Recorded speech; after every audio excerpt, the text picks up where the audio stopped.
This is the Turanor. In 2012, it became the first solar electric ship to circumnavigate the globe. And 14 years later, it still looks like a futuristic concept, with very few mass-market ships having caught up to its ambitious ideals yet. While electric vehicles on roads have long gone mainstream and are now comfortably selling in the millions of units every year, fully electric ships are still pretty rare. That is, they were until recently, because I've actually seen quite a lot of momentum finally starting to build. The next 3 announcements, for example, are just from this month alone. First, a Chinese firm started operating the country's first fully electric 10,000-ton container ship, by far the biggest of its kind anywhere in the world, while more models of this design are in production now as well. Second, Candela, the Swedish maker of fully electric hydrofoiling vessels, also announced its biggest contract to date, with Norway buying 20 fully electric P12s to replace their existing ferries. And third, and perhaps most importantly, CATL, the world's largest battery maker, announced that it launched a major new business unit specializing on making batteries and electrical systems for ships as well. Meanwhile, if I start looking back to a few months earlier, I see that the Incat Hull 96 became the largest electric ferry yet, covering a distance of 50 kilometers between Uruguay and Argentina, while the Silent Yachts 62 also became the first production yacht of its kind to cross the Atlantic, primarily on solar, for example. Adoption is finally starting to grow, but to get a realistic picture of what is actually possible, I decided to look through all the different types of ships to understand where electrification already makes sense today and where it will continue to struggle, perhaps even in the future.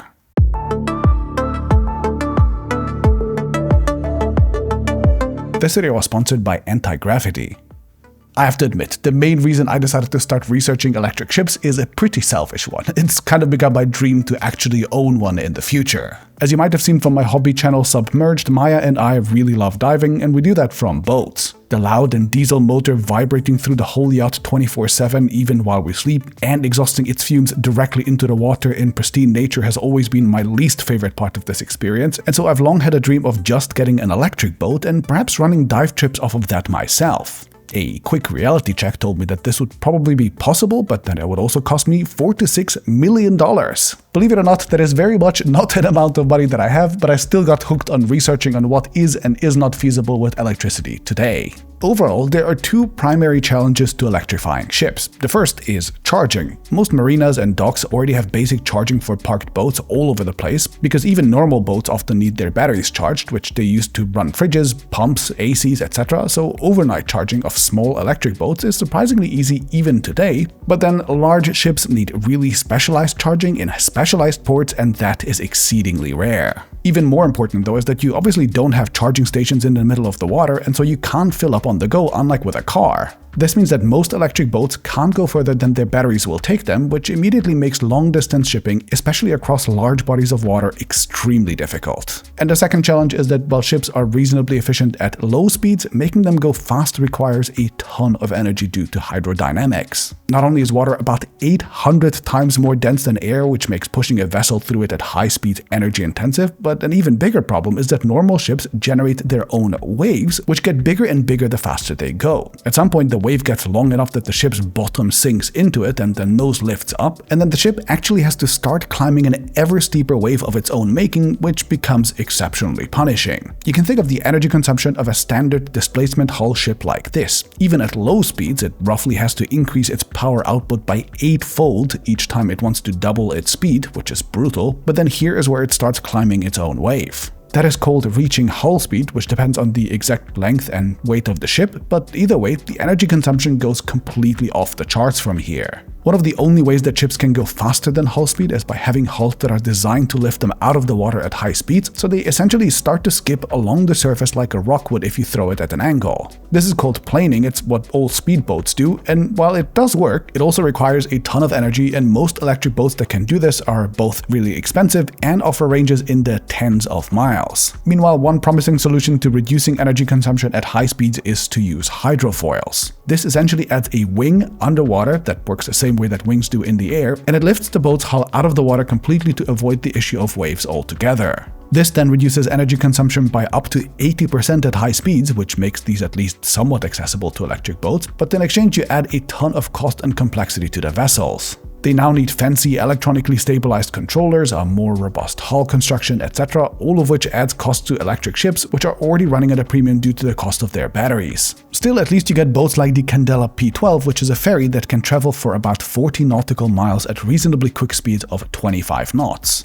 In other words, limited range and high upfront costs are even bigger problems for electric ships than they are for electric cars, and it also means that, electric ocean liners or really fast ships are just not really in the cards anytime soon. That said, while this is true, I've actually been surprised that people have come up with plenty of really cool designs where electrification makes a ton of sense for ships, perhaps even more so than for cars. The most obvious fit for electrification comes in the form of ferries, and unsurprisingly, there are a ton of successful products in this category. On the large side, we talked about the Australian-built Incat Hull 96 already, which connects Rio de Janeiro with Colonia, which is a trip of more than 50 kilometers. It carries up to 2,100 people and 225 cars and can travel at 25 knots, so it's pretty big and pretty fast. Another example would be the electric ferry from the Dutch Damen shipyard, which recently started operations in northern Germany. This is a bit smaller, but still pretty impressive. Bangkok and many other cities now run electric ferries as well, and one country that is particularly worth highlighting is Norway. Their oldest electric ferry has been running successfully since 2015, so for more than a decade already, and the Norwegian government says that they now have 108 electric units in operation, with their newest long-range addition being the MF Fannefjord. Hike is a Norwegian electric ferry maker focused on more urban routes, while Sweden's Candela also got an order of 20 of its hydrofoiling ferries to replace some remaining high-speed lines as well, just to name a few.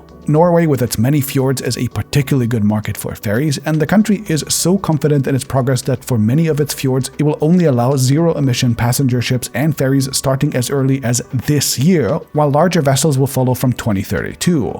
There are many other electric ferry producers like New Zealand's Vesev, Australia's Austal, and so on, but instead of naming them all, let's talk about why ferries are such an obviously good match for electrification. As we said, range and charging are the two biggest challenges for electric ships, but many ferries don't really have to worry about either. Most ferries serve relatively short distances, which batteries can easily cover, and they also idle at ports for reasonably long times while people and cargo loads and offloads, during which charging is possible. The routes and the distances are fixed, so the boat operators can choose the right capacity for their specific route, and the operators are often municipalities who own or rent their own port infrastructure, so they can easily install chargers themselves. Also, while electric ships do cost significantly more upfront, they are generally cheaper to operate due to cheaper electricity costs and especially simpler maintenance, which for ships is an even bigger factor than it is for cars, and because ferries are typically used continuously, they start paying for their initial investments much faster than other ships. And if that wasn't enough, conventional ferries are also exceptionally dirty. Quote, in port cities such as Barcelona, Dublin, and Naples, ferries are responsible for more toxic sulfur oxide pollution than all of the cars in those cities. In addition, ferries in Europe also emit more CO2 than 6.6 million cars. That is insane, given that we only have a few thousand ferries on the whole continent. Ships in general are very dirty, and because the pollution from ferries directly affects a city's own air quality rather than polluting some faraway ocean, municipalities are directly incentivized to improve them. All of which is to say that ferries are pretty much the perfect candidate for electrification. The technical limitations are often not a real concern, and the environmental and economic incentives are all aligned, pretty much. And so it's unsurprising that there's already been quite a lot of success in this category. Moving on, we have the next category that is also a surprisingly good fit, but only under some circumstances. I'm talking about luxury yachts, houseboats, floating hotels, etc. These benefit especially from being silent and clean, as people literally live on board these, and they do so to relax. Maya and I with our dive trips would fall into this category as well. Meanwhile, some of these ships can solve their speed and charging issues by simply not moving quickly and relying on solar panels. While many of them can turn on backup diesel generators if they really need to get somewhere quick, they are actually designed for leisurely hopping between islands in the Bahamas or whatever, and you then anchor up enjoying the scenery while the solar panels can recharge the batteries, offering potentially infinite range. On a modern vessel like the Italian-built Silent Yacht 62, you get a peak output of almost 17 kilowatts from the panels. Over a realistic sunny day, most reviews that I've seen indicate that you can expect to get maybe 100 kilowatts in total, and then about 20 or 30 of those would be used up for running electrical appliances on board like your AC, your fridge, etc. The rest can then be used to either charge a 356 kilowatt-hour battery on board or to cruise. You can travel up to 5 to 7 knots on just the solar panel output directly, while beyond that you can fall back on the battery or even a kite, which is how this yacht crossed the Atlantic mostly on solar power. A similar type of yacht would be the Soul Senses 62 from the Netherlands, or the various Sunreef yachts from Poland, which are all roughly the same idea, just from different companies. And there are even private individuals like the husband and wife duo behind the YouTube channel Project E-Yacht that are building their own version of this concept. They are using many automotive parts like BYD blade batteries, which have gotten surprisingly affordable over time, and this is a pretty cool project to follow if you're into DIY stuff. Meanwhile, different but also kind of similar is the concept of the Pangolin Voyager. This is not a yacht, but rather a floating hotel that slowly cruises up and down a river in sunny Africa, letting guests take photos of their surroundings. Going fast is very much not the point of it, and so it can get most of its power directly from the panels on its roof. And beyond just the benefits of being silent and more environmentally friendly, the cost equation of these types of vessels can be pretty interesting as well. A Silent Yacht 62, for example, costs around 4 to 6 million euros, which is a lot, but then again, gas-powered luxury yachts in this category won't be that much cheaper either. And if you mostly stay in sunny places, then you can essentially skip refueling or even recharging your vessel, plus you also have lower maintenance costs, and all of that for vessels like this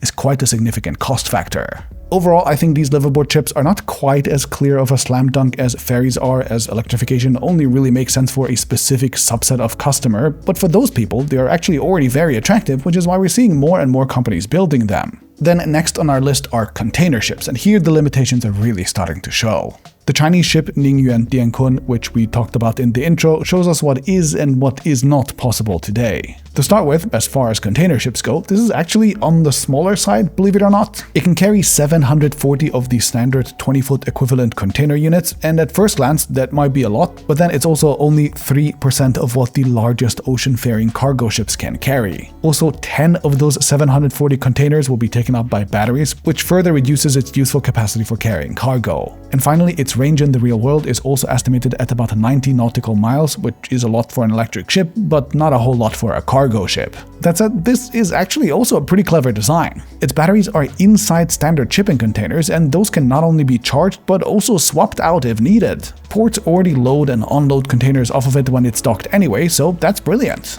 The European firm ABB showed off battery packs in standard shipping containers a few years ago as well, so this is not a completely new idea, but still pretty clever. Next, this vessel is also specifically designed for a 70-mile route between two Chinese ports, which its 90-mile range can cover just fine. And on top of that, it of course also has all the usual promises of lower emissions, lower maintenance costs, etc. In other words, while container ships with longer voyages will unlikely to be electrified, I think those will have to rely on, hydrogen or perhaps even nuclear power eventually. For shorter routes, electrification today is already kind of an option. And last in our list are what I would categorize as smaller pleasure boats. Simple fishing boats, for example, very much can be converted to electric, often even with ready-made outboards that can act as drop-in replacements for existing engines. Starting at around $1,000, these do cost more upfront and their range is limited, but especially in Europe, where many waterways have long-band combustion engines, many of these are already in use. The same goes for sailboats, where the engine is often just a small unit meant to take you in and out of a harbor. Now, some sailors do require longer ranges, but electric units are definitely viable for many here, and they're already being widely used. Meanwhile, slightly larger boats, like those that are used to ride around for fun, are slowly becoming more and more viable as well, though with some pretty significant trade-offs. On the high end, US firms like ARC make some really fancy speedboats. These cost something like $300,000 and they're equipped with massive 232 kilowatt-hour batteries, which are 2 to 3 times the capacity of what you'd get in a Tesla, for example. This makes the boat so heavy that it generates a massive wave, which ironically makes it really good for wake surfing, and they were clever enough to make that one of the main selling points of the vessel. And to be fair, you can buy gas-powered boats in this category for $300,000 as well. Anyway, there are also many slightly less extreme takes on this category, and the most interesting deep dive that I found was from out-of-spec reviews, which I've linked to below. This video tells us that the same boat costs $124,000 when it is electrified, while it costs about $90,000 when it is gas-powered. So that means you pay about 38% more for an electric version in this case. They also shared that you can get a pretty respectable 80 miles if you cruise at slow speeds, like at 5 miles per hour, but if you go up to 20 or even faster, then the range also drops to more like 20 or 30 miles. Is that good? I guess if you just boat around in your own area and you don't plan to go really far, then it could be. It could be a real option. Or it could also be a complete deal breaker. Anyway, that's enough about the boat types, I guess. And one more thing that I found particularly surprising about the whole electrified shipping category is its geographical split. I had a quick call with Jeff Butler, who runs plugboats.com, a great resource on this topic, and he pointed out that Europe is actually the clear leader in many categories, especially when it comes to non-commercial stuff. The continent has a ton of shipbuilders and component suppliers from the Nordics to the Mediterranean and everywhere in between, and regulators have long enforced zero-emission zones in many waterways already. In addition, much of yachting and boating is also very much a rich people's hobby, which Europe has had plenty of. Americans do have a big boating industry, but they only really started electrifying things lately with companies like ARC, and meanwhile Chinese customers just weren't rich enough historically to have a well-established pleasure boating industry, but they are catching up now. They are of course also very dominant in battery production, plus their commercial shipbuilding capacities are also world-class, so it's clear to see that they'll play more and more of an important role in this space soon. Now, I think I've been obsessed with boats for the same reason that many other people are. I think they offer an immediate sense of exploration and freedom, and I've had a similar feeling with my sponsor Anti-Gravity and their drone, the A1. This is not only a drone, but it also has a high-tech 360-degree camera system and the best quality VR headset that you could have attached. This combination makes flying it feel like magic. I've shown it to my niece, my family members, my studio mate Aaron, and a ton of others. Everyone wants to fly it, and everyone is blown away once they do. Once you put the headset on, you can just look around anywhere as if you yourself were hovering in the sky. You get any perspective that you want in real time by just moving your head around, and that feels truly futuristic. Moving the drone around is as simple as pointing your controller to where you want to go and then pressing the trigger, and what's cool is that you can record video without having to worry about framing things up as you fly. You can just focus on flying first because the drone records in all directions anyway, and all the framing happens later in software, which makes things much easier. With other drones, filming while squeezing through tight places or doing dynamic perspective shifts would usually require a ton of practice and also perhaps a few crashed drones, but with the headset and the 360 camera combination of the anti-gravity, you can pull off relatively advanced shots despite being a complete novice. On top of the two cameras that film the 360 image itself, the A1 also has a ton of other sensors that help you avoid obstacles and do a lot of clever things like automated return to home, plus they also capture a ton of data which you can then overlay on top of your video if you wish. You can toggle all of these overlays on or off individually in the editing program later. And since this is a proper premium product, it also didn't cheap out on some of the really important stuff. The first of which is weight. Despite having great battery life and a ton of different sensors, the A1 only weighs 249 grams, which means that it's much easier to fly in many places than its competitors. Meanwhile, the headset is also pretty incredible. There's a screen outside, which makes flying it a much more social experience, but the screens inside are also micro OLED ones, which means they look incredible, plus the headset also features IPD and diopter adjustments. This means you can skip on glasses between strengths of +2 and -8. And with my link in the description, you also get a pretty massive discount of up to 20% off or up to $400 off, plus also a free landing pad. Now, the offer can change depending on your region and where you buy it, so be sure to check out the link for the final deal, and I'll see you in the next video.